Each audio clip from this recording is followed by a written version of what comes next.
जय श्री राम। मैं issue Harwani Hanumangarh town Rajasthan से रोज आपको गंगा दर्शन लाइव दिखाता हूँ, मैं पंचांग सुनाता हूँ। तत्पश्चात स्कंद पुराण मैं आपको सुनाता हूँ, जिसमें कल हमारे 12 प्रश्न चल रहे थे। 4 प्रश्नों का हमने आपको उत्तर बता दिया था। आज 5 से आगे के प्रश्नों का नारद जी को उत्तर शंतनु जी कहते हैं। अब 5वें प्रश्न का समाधान सुनिए। एकमात्र लोभ ही इस संसार समुद्र के भीतर महान ग्रह है। लोभ से पाप में प्रवृत्ति होती है, लोभ से क्रोध प्रकट होता है, लोभ से कामना होती है, लोभ से मोह माया, शठता, अभिमान, स्तंभ, जड़ता, दूसरे के धन की सप्रहा, अविद्या और मूर्खता होती है। यह सब कुछ लोभ से ही उत्पन्न होता है।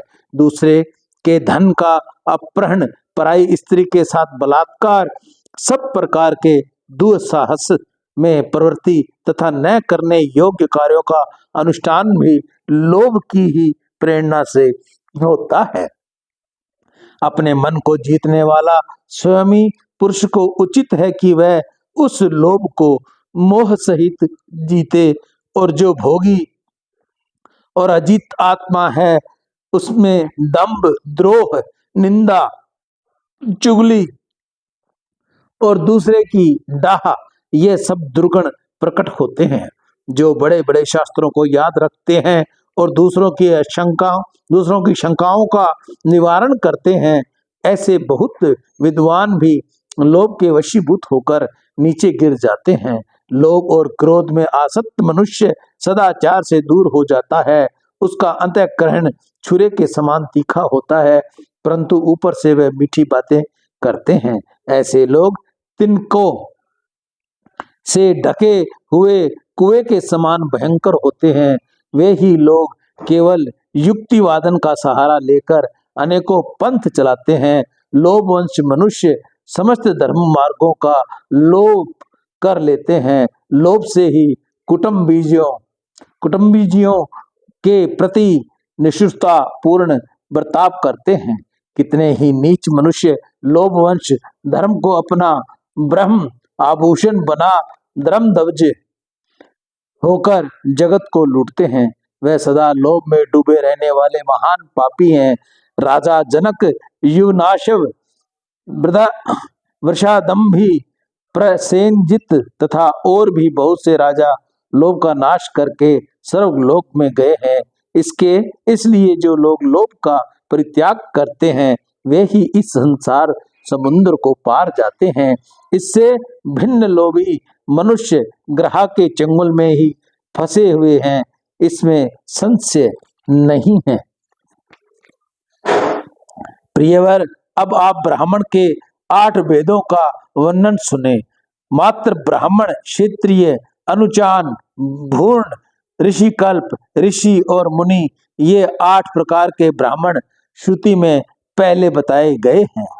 इसमें विद्या और सदाचार की विशेषता से पूर्व की उपेक्षा उत्तरोत्तर श्रेष्ठ है। जिसका जन्म मात्र ब्राह्मण कुल में हुआ है, वह जब जाति मात्र से ब्राह्मण होकर ब्रह्मणोचित उपनयन संस्कार तथा वैदिक कर्मों से हीन रह जाता है, तब उसको मात्र ऐसा कहते हैं जो इस उद्देश्य को त्याग कर व्यक्तिगत स्वार्थ की उपेक्षा करके वैदिक आचरणों का पालन करता है। सरल, एकांत प्रिय, सत्यवादी तथा दयालु है, उसे ब्राह्मण कहा गया है। जो वैदिक किसी एक शाखा की कल्प और 6 अंगों सहित पढ़कर ब्रह्मणोचित 6 कर्मों में संकलन रहता है, वह धर्म, यज्ञ, विप्र, क्षत्रिय कहलाता है। जो वेद और वेदांगों का तत्व ज्ञान, पाप रहित शुद्ध चित्त, श्रेष्ठ क्षेत्रीय विद्यार्थियों को पढ़ाने वाला और विद्वान है, वह अनुचान माना गया है। जो अनुचान के समान गुणों से युक्त होकर केवल यज्ञ और स्वाध्याय में ही संकलन रहता है। यज्ञ वशिष्ठ अन्न भोजन करता है और इंद्रियों को अपने वश में रखता है। ऐसे ब्राह्मण को श्रेष्ठ पुरुष भूण कहते हैं, जो संपूर्ण वैदिक और लौकिक विषयों का ज्ञान प्राप्त करके मन और इंद्रियों को वश में रखते हुए सदा आश्रम में निवास करता है। वह ऋषि कल्प माना गया है, जो पहले उदरविरेता नैष्ठिक ब्रह्मचारी होकर नियमित भोजन करता है, जिसको किसी भी विषय में कोई संदेह नहीं है, तथा जो शाप और अनुग्रह से समर्थ और सत्य प्रतिज्ञ है। ऐसे ब्राह्मण ऋषि माना गया है, जो निर्वृत्ति मार्ग में स्थित संपूर्ण तत्वों का ज्ञाता, काम क्रोध से रहित, ध्यान निष्ठ, निष्क्रिय, जितेंद्रिय तथा मिट्टी और स्वर्ण को समान समझने वाला है। ऐसे ब्राह्मण को मुनि कहते हैं। इस प्रकार वंश विद्या और व्रत सदाचार से ऊंचे उठे हुए ब्राह्मण त्रिशूल कहलाते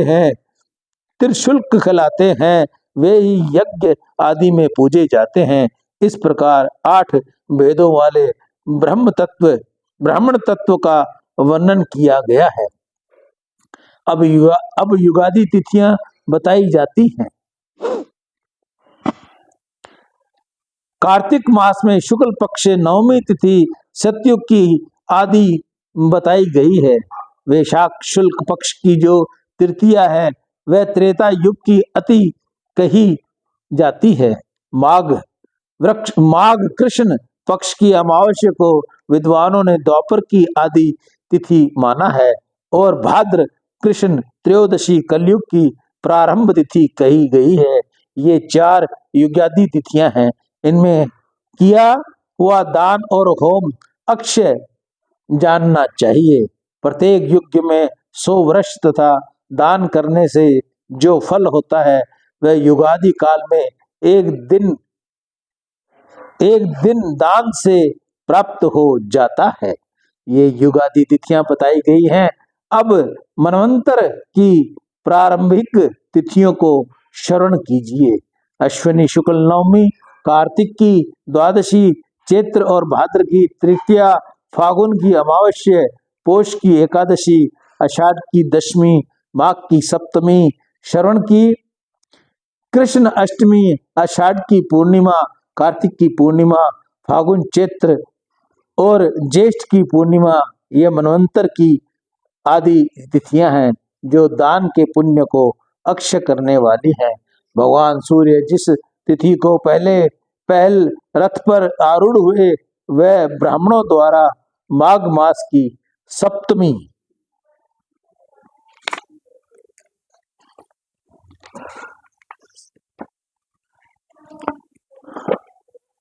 बताई गई है, जिसमें रथ सप्तमी कहते हैं। उस तिथि को दिया हुआ दान, किया हुआ यज्ञ और अक्षय माना गया है। यह सब प्रकार की दरिद्रता को दूर करने वाला और भगवान सूर्य की प्रसन्नता का साधक बताया गया है। विद्वान पुरुष जिसे सदा उद्रेक में डालने वाला कहते हैं, उसका सथार्थ परिचय सुनिए। जो प्रतिदिन याचना करता है, वह स्वर्ग में जाने का अधिकारी नहीं है। जैसे चोर सब जीवों को उद्वेग में डाल देता है, उसी प्रकार वह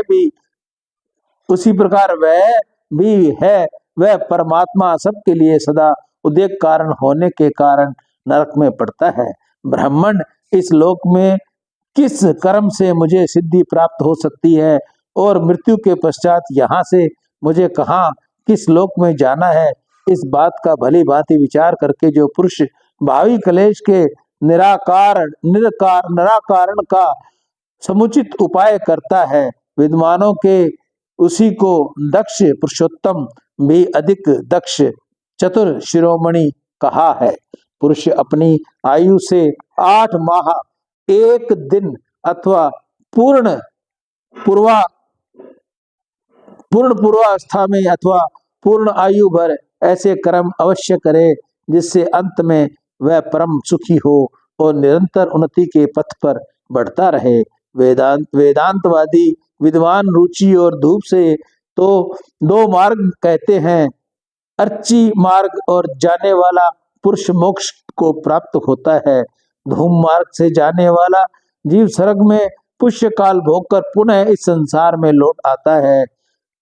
सकाम भाव से किए हुए यज्ञ आदि के द्वारा धूम मार्ग की प्राप्ति होती है और निष्कार्य कर्म फल त्याग कर एवं ज्ञान से अच्छी मार्ग प्राप्त होता है।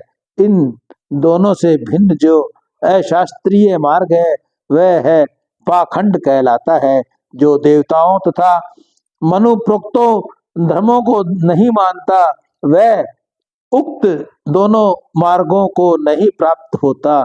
इस प्रकार ये तत्वार्थ का निरूप किया गया है। विप्रवर, आपके इन प्रश्नों का यथाशक्ति समाधान किया गया है, यह ठीक है या नहीं, आपको इसको आप बताइए, साथ ही अपना परिचय भी दीजिए। सियावर राम जय जय राम, मेरे प्रभु राम जय जय राम। आज की कथा का हम यहीं विश्राम देंगे। कल हम आपको सुनाएंगे नारद जी के द्वारा कलाप ग्राम के ब्राह्मणों को महिसागर संगम में ले आना और वहां उन्हें भूमि आदि देकर पुण्य स्थान की स्थापना करना। ये हम आपको कल बताएंगे। मैं ईशु हरवानी, हनुमानगढ़ टाउन, राजस्थान से रोज आपको गंगा दर्शन लाइव बताता हूँ। तत्पश्चात पंचांग सुनाता हूँ। तत्पश्चात मैं आपको स्कंद पुराण के कुछ शब्द सुनाने की मैं कोशिश करता। मेरे द्वारा हुई हुई अक्षरों में त्रुटि मुझसे हो जाती है, क्योंकि मैं पढ़ा लिखा नहीं हूँ। इसलिए मैं आप सभी से व राम जी से दंडवत होकर आप सभी से क्षमा याचना करता हूँ कि आप मुझे क्षमा करेंगे। आप भी मेरे राम स्वरूप हैं। सियावर राम जय जय राम, मेरे प्रभु राम जय जय राम। राम